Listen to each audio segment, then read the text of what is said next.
Hi ನಮಸ್ಕಾರ ಸ್ನೇಹಿತರೆ, ಗೃಹಲಕ್ಷ್ಮಿಯ ಮತ್ತೊಂದು ವಿಡಿಯೋಗೆ ಸ್ವಾಗತ. 3 ತಿಂಗಳಿಂದ ಗೃಹಲಕ್ಷ್ಮಿ ಹಣ ಬಂದಿಲ್ಲ. ಅದಕ್ಕೆ ಏನಾದರೂ ಕೇಳಿದರೆ ಟೆಕ್ನಿಕಲ್ ಪ್ರಾಬ್ಲಮ್ ಆಗಿದೆ, ಹಾಗಾಗಿ ಎಲ್ಲ ಸರಿಪಡಿಸುತ್ತಾ ಇದ್ದೇವೆ ಎಂದು ಹೇಳುತ್ತಾರೆ. ಬಟ್ ಈಗ ಹೊಸ ರೀತಿಯ ಯೋಜನೆಗೆ ಕೈ ಹಾಕಿದ ಕಾಂಗ್ರೆಸ್ ಸರ್ಕಾರ. ವಿಷಯ ಏನೆಂದು ತಿಳಿಯುವ ಮುಂಚೆ ಈ ವಿಡಿಯೋಗೆ ಒಂದು ಲೈಕ್ ಮಾಡಿ ಮತ್ತು ನಮ್ಮ ಚಾನಲನ್ನು ಸಬ್ಸ್ಕ್ರೈಬ್ ಮಾಡಿಕೊಳ್ಳಿ.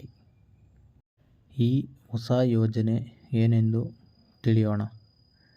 ಇನ್ನು ಮುಂದೆ ತಾಲೂಕು ಪಂಚಾಯಿತಿಗೆ ಹಣ ಪಾವತಿ ಮಾಡುತ್ತದೆ ಎಂದು ಕಾಂಗ್ರೆಸ್ ಸರ್ಕಾರ ಹೇಳಿದೆ. ಇನ್ನು ಮುಂದೆ ಕಾರ್ಯದರ್ಶಿಯಿಂದ ತಾಲೂಕು ಪಂಚಾಯಿತಿಗೆ ಹಣ ಹೋಗುತ್ತದೆ. 3 ತಿಂಗಳ ಗೃಹಲಕ್ಷ್ಮಿ ಹಣ ಪಾವತಿ ಮಾಡಿಲ್ಲ. ಇನ್ನು ಮುಂದೆ ಗೃಹಿಣಿಯರಿಗೆ ನೇರವಾಗಿ ತಾಲೂಕು ಪಂಚಾಯಿತಿಗೆ ಗೃಹಲಕ್ಷ್ಮಿ ಹಣ ಸೇರುತ್ತದೆ.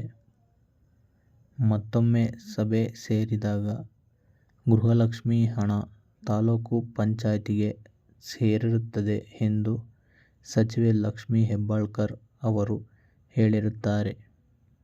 ಮೊದಲು ನಿಮ್ಮ ಖಾತೆಗೆ ಸರಿಯಾಗಿ ಗೃಹಲಕ್ಷ್ಮಿ ಹಣ ಪಾವತಿ ಆಗುತ್ತಿತ್ತು.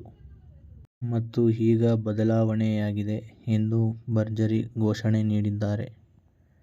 ತಾಲೂಕು ಪಂಚಾಯಿತಿಯಿಂದ ಫಲಾನುಭವಿಗಳಿಗೆ ಖಾತೆಗೆ ಯಾವಾಗ ಸೇರುತ್ತದೆ ಮತ್ತು ಯಾವ ಸಮಯದಲ್ಲಿ ತಲುಪುತ್ತದೆ ಎಂದು ದೊಡ್ಡ ಪ್ರಶ್ನೆಯಾಗಿದೆ.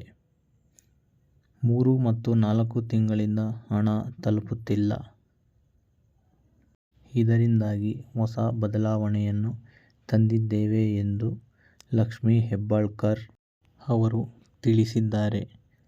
ಇದೇ ರೀತಿಯ ಹೊಸ ಅಪ್ಡೇಟ್ಗಾಗಿ ನಮ್ಮ ಚಾನಲನ್ನು ಸಬ್ಸ್ಕ್ರೈಬ್ ಮಾಡಿ ಮತ್ತು ಲೈಕ್ ಮಾಡಿ.